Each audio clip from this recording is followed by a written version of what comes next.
All right, Shumayal. So tell me how you first got into basketball. Yeah, so basketball, like I've been playing it since I was young. Like my brother, I have an older brother who played it, and also my cousins. So like I've been playing it, basketball and soccer, like my only two sports that I've been playing since I was young.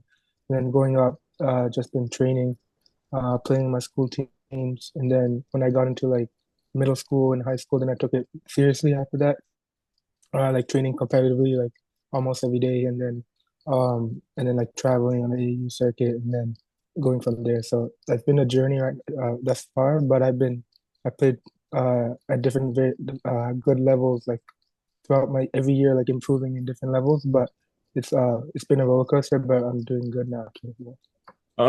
Tell me about your brothers. Did they end up playing at the Yeah, next level, or how yeah, serious did they take basketball?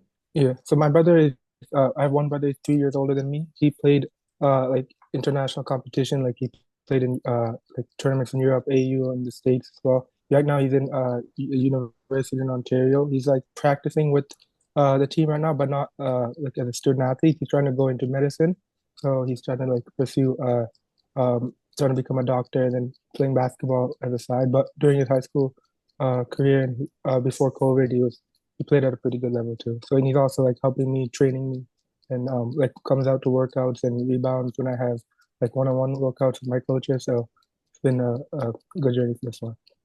That's nice. Yeah, Part of me always wished I had an older brother that I could have yeah, like competed against, worked out with. My yeah, older sister, Tess, she liked basketball, but definitely wasn't as yeah, obsessed as I was growing up.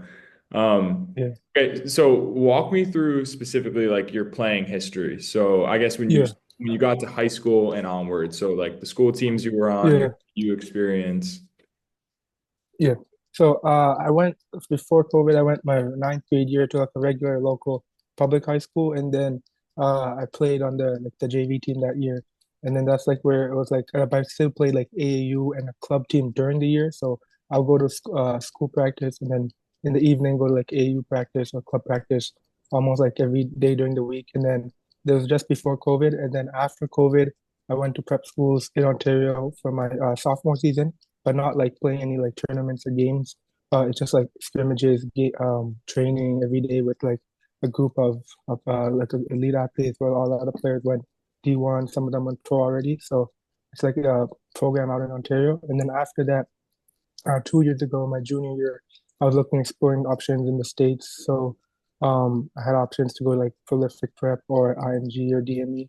I got those opportunities, but like I didn't be able to get the best financial opportunity with those. So most of those programs, they have like their main guys where like they scholarship, but then the rest of their roster usually like playing like the big tuition. So my family decided for me to just to like stay home, play like in a prep program out here, play AU, train every day, and then and now I'm as a post grad athlete. I'm playing, going out to the states again, and then playing a good schedule, national schedule, trying to get that exposure as well. So I have a question about some of those prep situations. Yeah, I did a fifth year of high school, did a prep year, and at Blair Academy in New Jersey, and yeah, I was recruited by my coach because it's in the same yeah, state yeah, I grew up in, so he was able to come to my games, see me play. As someone from Canada, how does it work yeah, if you want to try and play at a prep school in like Florida? How did that yeah. process? So originally, like in my eighth, ninth grade year, I had a list of all the schools I was trying to go to. So like I used to like target email them at a young age, and they had me on their list. So by then it was like a good opportunity. Like every year I was able to like get up on them, get up high on the list. So once I got the opportunity and get the acceptance, I was able to go to like Prolific and train at IMG for a bit, but not like for a full season. But it was like a process basically. And also my AAU coaches, they have a lot of one of my coaches, his name is Will Russ, so he has like very tapped in with the AAU scene. He has a lot of like NBA players and a lot of D1 former alumni. So he was able to like help me get those opportunities. Yeah. Yeah, it's all about those connections. And if you have a Yeah. well-connected AAU coach, that can really help. Um, Yeah. Tell me a little bit more about what the basketball scene, high school basketball scene, I guess, is like in Canada. I'm curious. Yeah. I played with a few Canadians when I was at Colgate, and I know even now on the Yeah. roster they have some guys. But is it more difficult to get Yeah. recruited being from Canada? Tell us about that. Yeah. It is. It's like most of the teams, like there are good prep schools out here that play like a national schedule. But if you're not on those type of prep schools, it's very hard to get seen. So if it's basically like free for all. So like you're every athlete's trying to work out or try out for those teams. And if you get into those teams, it's about playing time. So like most of those teams, they have two, three. Most of those programs they have like two, three teams, and it's basically like A, B team, B team, and C team. So if you're not on the A team, it's pretty hard to get opportunities at the next level. So like that's why I shifted to go to the States and then played a lot more in the States, got more exposure, and that helped me as well right now. But moving forward, I'll be able to get like a lot more opportunities in the States. Okay, so tell me about your current basketball situation because I know you've been Yeah, injured, and you just told me yeah, before we started recording you're getting ready to fly out to Florida. yeah, So what's going on with you like currently yeah. basketball wise? Yeah. So last year was my original post grad year, but I had a major injury that set me like 5, 6 months with my Achilles and also fracturing my hand. So then coming back from that was like training, rehab. I played actually this summer international competition. So this right now, the rest of the season to like February, March, playing at Academy Central Florida in like a post grad program, and they play against tournaments like IMG. They play in tournaments at DME, and they go to a lot of showcases as well. So in the Florida prep scene, there's a good amount of competition and a lot of film. So like for me, the next thing is to get in the film and get also like in the spring going to like open workouts, uh, the showcases, camps, elite camps, and stuff like that, just to get my eyes on me. And a good amount of coaches at the D1 and D2 level are in contact with me right now, but they just want to see me play live, so see me play like in tournaments and on visiting campus as well too. So I had opportunities professionally too, and at the D1 level last year, but since going getting injured, like it hurled me a bit. So just trying to come back from that and get the try to make a decision for next year as well. So sorry, what is the school in Florida that you're about to be? Yeah, it's called Academy Central Florida. Okay, It's like it's not really a school. It's like a prep program. It's right, like right. similar, like Yeah. program like IMG. It's like a big campus. It's similar like that, but it's just like a basketball program up there. Okay, so you're gonna head there, and they've already been playing their season so Yeah, far. yeah, yeah, yeah, yeah, Okay. So how is that gonna work? Like, just tell me yeah, what your expectations are, I guess, or maybe some of the challenges you might face, yeah, like going into, yeah, mid-season, coming off an injury. yeah. So with them, it's not really like a high school team where they're focusing on winning. It's about post grad, just getting film and getting the connections.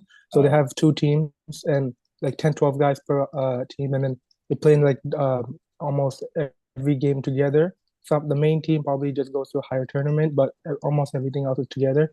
And then based on that, in practices, they all practice together.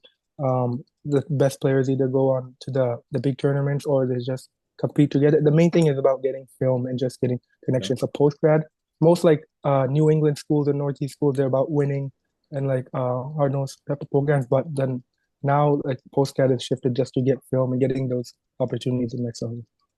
Okay, that definitely makes sense. Yeah, And I played against a few of those sort of yeah, I don't even know what to call them, but like programs, I guess, when I was at yeah, Lit. yeah, Basically just kids trying to figure out a way to get as much exposure as possible yeah, towards the end of their high school career. So I haven't really been able to watch that much film on you, other yeah, than a few clips you sent me. So I guess my question is, if you had to yeah. scout yourself, what would you say are some of your biggest strengths and weaknesses on the court? Yeah.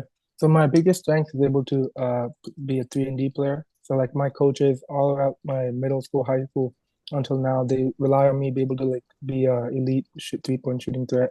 Like I collapse defenses. When they play zone, like my teammates look for me, and then I can shoot off the dribble, off the catch, and defensively, like I'm able to guard the guard position and the wings as well as like in the low post. I have a bigger frame than more guys at 6'4". So just being but one thing I'm trying to work on is like my athleticism, my conditioning, and just being more athletic than guys. But my I believe like my IQ is pretty good, and my shooting is like the main thing that keeps me on the court. And like being an elite shooter is what like my coaches want me to be. And the coach at the next level, like they're able to like target me as one of those guys at off the catch, off the dribble, being able to knock down shots at a high level. Yeah, and I think I always say shooting is like maybe the most important transferable skill to Yeah, college. So I think it's good that that's one of your best skills.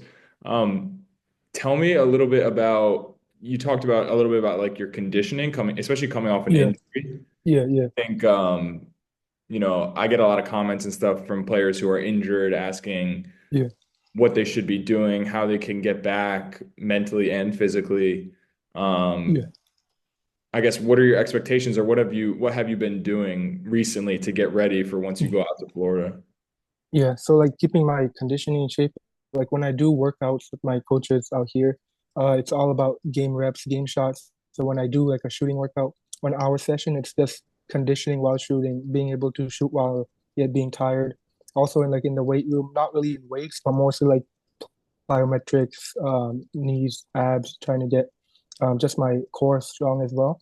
And then just being having like a low base when I'm playing is the main thing like I need to work on it too. So like not being athletic for a long time, like being able to dunk or being able to like have a long uh, uh, vertical and everything, but having a low base, playing the game the right way, having transferable skills like that will help me the next time. Yeah, I mean, I'm the same way. Yeah, I could dunk in high school, but I wasn't yeah, some high flyer. But there's a lot that yeah, goes into athleticism outside of just being able to jump, yeah, which I actually think is a really interesting topic. Whether it's like yeah, coordination, reaction time, um, yeah, there's so many little things. I yeah, think, yeah, having a strong base, not getting bumped off your spot, all those things. yeah, I think you're working on the right things. yeah. And Um, yeah, go also ahead. like when I'm playing, my coaches like rely on me. Like I'm one of the most talkative persons on the court. So like on defense, I'm like the anchor, either playing on the wing or playing on a zone, like in the low post. It's always about I tell my guards where the defense is going out, where the screens are coming at. So I'm one of the most vocal things. That's what also keeps me on the court too. Even if I'm not the most athletics, being able to talk, being able to know the game and the reads of the offense, that's what can help kids also be able to stay on the court too. Yeah, like that Yeah, just shows also basketball intelligence, yeah, defensive basketball IQ, I think is an yeah, underrated skill people don't talk about as much. Everybody talks about yeah, making the right reads on offense, picking apart plays, but there's a lot that goes into a defensive basketball IQ too. yeah, for sure. Um, okay, so you're coming off this long stretch of injury, Yeah, but you're heading into a potential situation where you're going to be able to get some exposure, hopefully. yeah, So, where are you currently in the recruiting process, I guess? yeah, And are you talking to coaches? Are you reaching out to yeah. schools? Tell me just where you are. Yeah, so I have like a good amount, like 10 or 12 D1 and a few D2 programs in the Northeast, some in Michigan, some in New York. I'm out in Florida as well. The coaches are in contact. It's more, I had a few offers at the D2 level before, but the main thing about the coaches, they want to see me play like in live tournaments. When I went out to the AU circuit last season, I was on the Under Armour circuit, but didn't get that much playing time. So it's hard for like coaches to evaluate me. Mm. So once I go out there, like possibly getting visits, encore evaluations at those, like during the spring recruiting period, as well as elite camps, showcase camps, and then possibly getting like either redshirting next year or having an opportunity to make a decision, either going to a lower NCAA program, redshirting a D1 program, or going professional. So that's something I have to communicate with and make a decision on. I mean, that's so great that you're Yeah, in communication with so many different schools, at least like yeah, on their radar, which is really important. I think that's almost the most difficult part is just getting on schools' yeah, radar for most kids. Tell me a little bit about what the communication like specifically looks like. Is it just through yeah, emails or texts and calls or yeah. yeah, I'd like to hear a little bit more about that. Yeah. So when I was injured, I did have like a lot of time. Like I was home. I was doing like school online, so I was home working out and training. So I was able to like send around like 200, 300 different emails to schools all over, Mm, calling programs, calling assistant coaches as well. So having a conversation with them, they're just like explaining the programs. I have a few already offers at the youth sports level in Ontario, but the university level, but in the NCAA most coaches like they want to speak with my like prep coaches and my AU coaches, see how what their response is, and then also like they want to see like the film, but also if they don't have them on a film, coming out like, to practices in the spring recruiting period is big. The fall recruiting period is big as well. So coming out in person, coming out for visits, those that's like the next steps. What some of the coaches like created to me. So when it comes to, let's say, your ideal school, what type of program are Yeah, you looking for in terms of, I don't know, playing style, location, yeah, academics? If you could sort of build your ideal school, just tell me a little yeah. bit what that would look like. Yeah, so right now I'm looking at like a high academic school. So I'm a pretty good student too. Averaged an honor roll throughout high school, and then right now I'm also like during my postgrad year I'm taking like university credits at just to like keep my eligibility straight. And then so like once I get to the university, I might be a year ahead, but considered a freshman. So Right. like academically too. And then once I want to go to program like it has a pre-med program too. So if basketball like whatever injuries or and after college something happens, I have an option to go into a pre-med. And then either like the locations in the Northeast or out in Florida or North Carolina or different places out there. Like doesn't have to be a top school like in basketball wise, but just a good program that will see me help me get to a professional level after that, as well as a good academic program and a good well like coaching staff too. One of my friends is playing at Queen's College in Yeah, Canada. I don't know if you know it. yeah, So I was curious, it sounds like a lot of the schools you're talking to and that you would want to go to are in the States. I yeah, was curious, is there a reason for that? Like, are yeah. there, if there are obviously schools you could play at in Canada, right? Yeah. So like my goals is to play professionally, like basketball. So being able to go to the States, like one of my goals from the beginning. And I had a taste of prep school and AAU. So and I was able to like compete with a lot of players. So I played with and like worked out with a lot of like players who are in the NBA already, players overseas, a lot of Mm, D1 players. And like my trainers too, like they're former like NBA trainers, have a lot of NBA clients. So like I feel like I'm able to at least like reach out for those goals, and like that's something I'm gearing towards. So trying to play at the NCAA level is like one of my goals, and then also like either what I'm trying to look at for the next year as well. So like taking academics like online, being able to like go into pre-medicine, but also playing professional basketball at a younger age. That also might help me like either to Europe or the G League. That's something as an option as well. So that would mean not going to college, just going Yeah, to play. yeah, So yeah. Not going to how would that work? Yeah. Yeah, so like not going to college basketball, but doing like academics at a college rate, being a student, but going at like a 19, 20-year-old player, developing in their system, practicing or like being on their feeder team. So that's something like already have a couple offers on that in Europe as well right now, but just trying to have the best opportunity too. So like that's something I'm trying to make a decision on either going to college or going professional. But Mm, either way, like academically, I'll be the same, but just yeah. about like well be playing at the next level. So when you weigh those options, what are some of the positives and negatives Yeah, of playing overseas versus playing in college? yeah.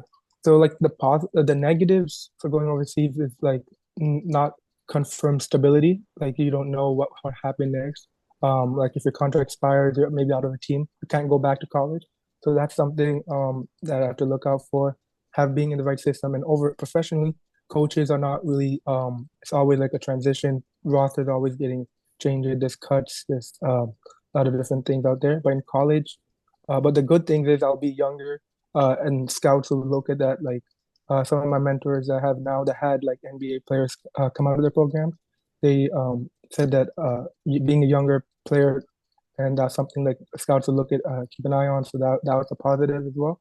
And getting being in the professional environment at a younger age would also like help me with my film. Also like being in shape, being able to like get that experience. But with college, the main thing is like the amount of if I'm not playing in the school I want, I go to maybe redshirting the years, maybe kind of be wasted or so. So just trying to like make that decision and like see what's best for me and my family too.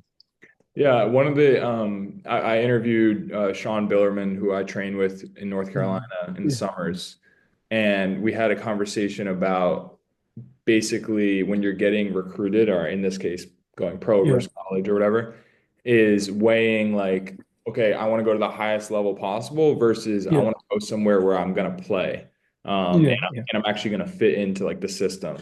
And I think that that's Yeah, a difficult thing for a lot of players to figure out is like in your mind, it's yeah, you want to play at the highest level possible, whether that's I don't know if you're a five-star kid, Kentucky or Duke, or yeah, yeah, a kid like me in high school that's maybe like a mid-major school.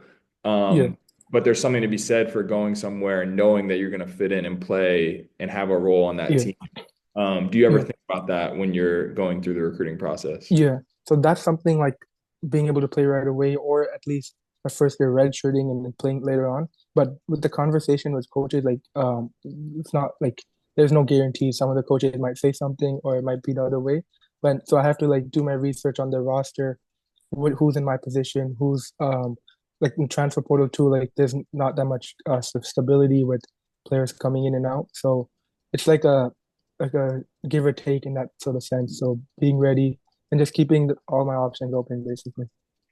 Yeah, I'm excited to see. Yeah, Hopefully, when you get to Florida and you start playing, you can get yeah, me some film so I can get a yeah, better sure. idea of like where I would could kind of potentially, see you fitting into like the college basketball Yeah, landscape. That's always a fun thing for me is looking at high school yeah, players and trying to envision them on the college court. yeah, So hopefully in the next few months you'll be able to send me something. for Um, sure. Yeah, I was wondering if you had any questions for me about like playing at the college level. I mean, potentially next year you could be yeah, on the college roster. Is there anything, I played 5 years of college yeah, basketball. Did you have any? If you don't, that's fine yeah, too. yeah, Keep for going, sure. but Yeah, so like with you, since you did like 5 years, the colleges they like older players now. I heard like a lot of players like coming in. So a lot of players going JUCO, some of them going post net. Like, what would you recommend for like players like looking at not coming in at 19 or not coming in at 18? Like, what would something like later down the years would that help them, or would also like make that difficult for them later on?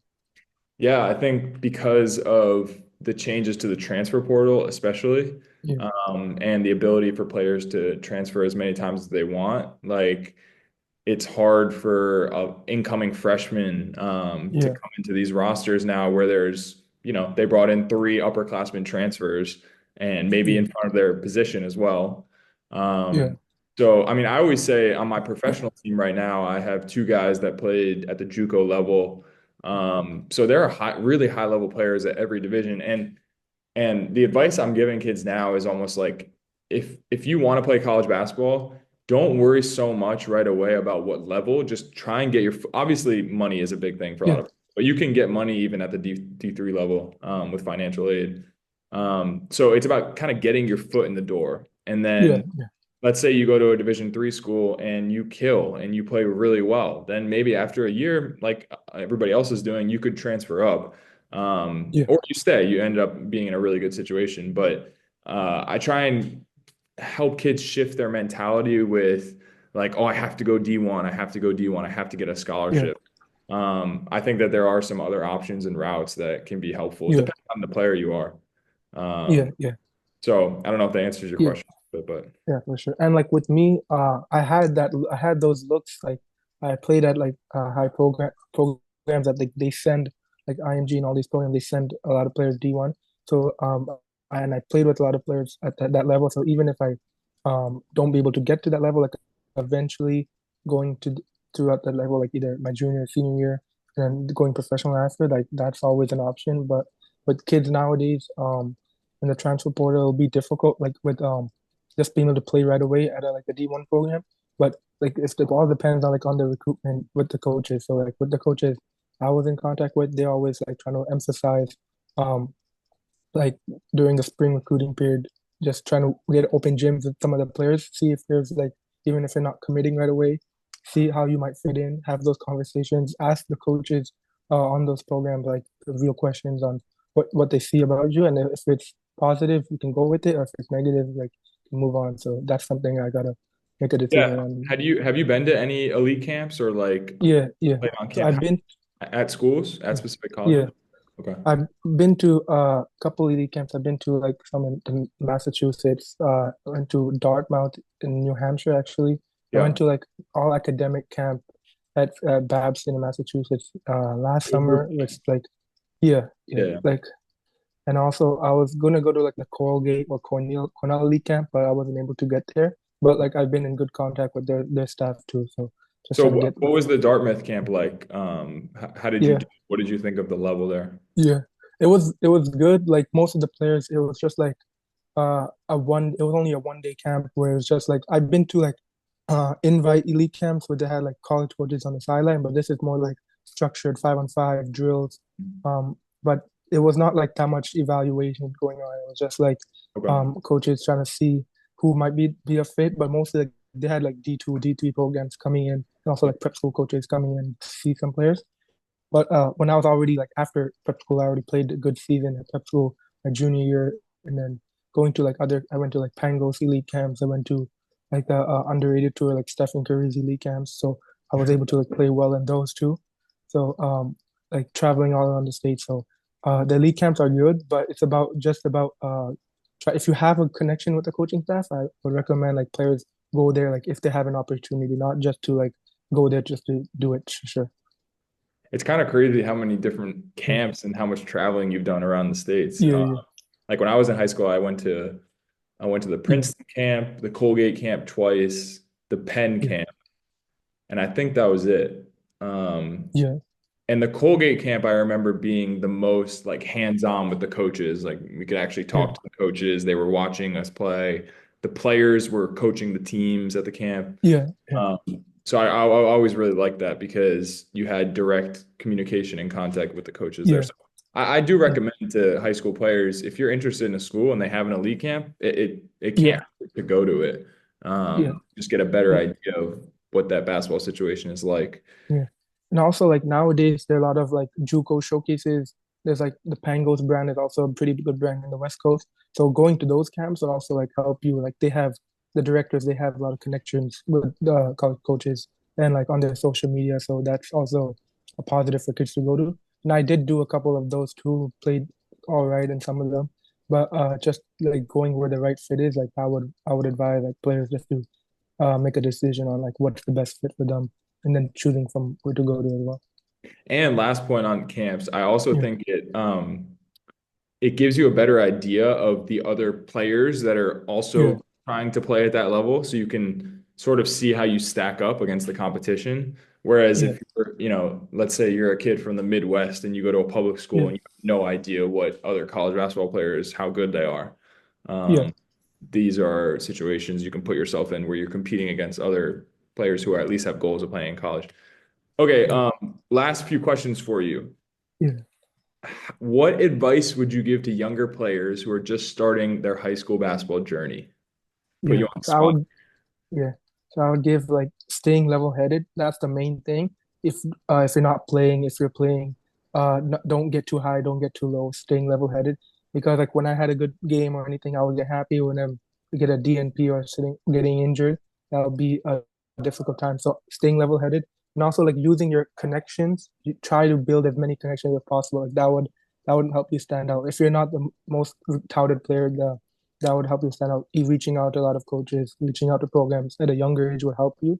And then basically like staying level headed is the main thing, and going where you're gonna play. Like if you're, I was playing on a good Under Armour circuit, but I didn't get that much playing time.